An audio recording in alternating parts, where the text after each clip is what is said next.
which, if it is robust, the organization is bound to move forward in a robust way. And this quadrant consists of A, the government officials, B, the private entrepreneur, C, the civil society, and D, the senior researchers. It is these four quadrants.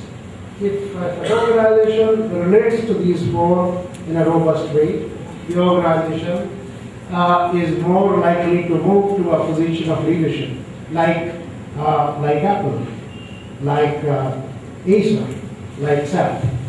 And it is these four organizations, the relationships needs to be researched even more, and that is the area in which there is good deal of research now going on. But today, what we understand from digital leadership is essentially the leaders who use social media to the police. As a matter of fact, Web 2.0, the technology, is bringing changes which are very fundamental, changes in society, changes in governance, which are going to be irreversible, changes which are going to make governments look different from whatever they are now. So Web 2.0 is leading to what they say Gov 2.0, which is forcing the governments to become collaborative. It's a movement which is so fast that governments have to devise their own policies for citizen engagement, and if there is a government which is not become lightweight, which is not being able to devise its policy of citizen engagement, the world is going to move faster than that government. The government is going to get left behind. And so you have today most of the police departments on Facebook. You have most of the health departments on Facebook.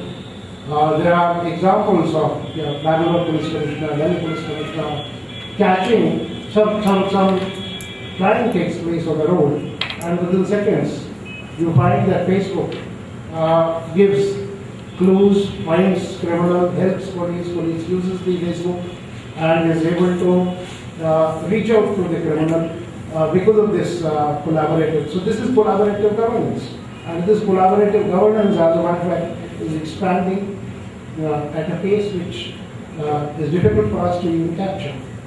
And it's going to reduce the hierarchies. It's going to flatten the government.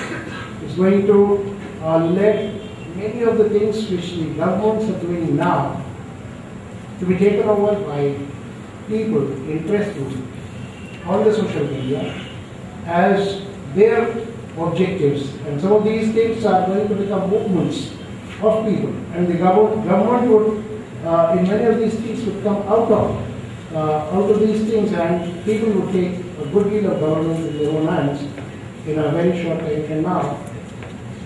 We looked at the leaders who are on social media. I thought before I finish, it would be interesting to give you the top 10 leaders of the world who are on social media. President Obama holds the top spot with 9 million followers, having added 5 million followers a year later. Although the Twitter account continues to be managed by his 2012 presidential campaign staff, it was announced that President Obama would begin tweeting from the at Barack Obama account personally, and their tweets will be signed with resolutions. We felt compelled to do this. So Barack Obama remains unbeaten in social media. Number 2, President Hugo Chavez of Venezuela. Number 3, Ted Alinsky Twitter account, though it slipped a notch. Number 4, Mexico remained in the top 10 in 2011. It became the first country in the world to have its president and its entire cabinet released with it. Number 5, fresh entry into the top 10 2011 was newly elected President of Brazil, Dilma Rousseff. Number 6, the President of Philippines, Benigno Aquino III. Number 7, President Abdullah Gül of Turkey. Number 8, Argentinian President Cristina Fernandez. Number 9, Chilean President Sebastián Piñera. And then Middle East and Middle East experience, what is now known as the Arab Spring, a revolutionary wave of demonstrations, etc. Queen Rania, the queen consort of the King of Jordan, she has 1.6 billion followers. We don't have our Chief Minister Narendra Modi's name in this list because perhaps he's not a head of a country, he's head of a state. But he is amongst he's number 11 in the influence list. Influence, there is a Digital Policy Council. Digital Policy Council determines parameters for evaluating the strength of people who are on social media. In India, number 1 is Dalai Lama. From number 2 to 10, you have a host of Bollywood people, Salman Khan, Amitabh Bachchan, Sachin Tendulkar. They are all between number 2 and 10. And Narendra Modi comes on number 11. But if you look at the retweets, there are 4 parameters. One is number of followers. Second is retweeting. How many of your tweets are retweeted? 3 is discussions triggered. So how many times you trigger a discussion?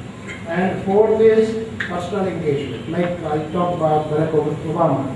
When you reply to the tweets.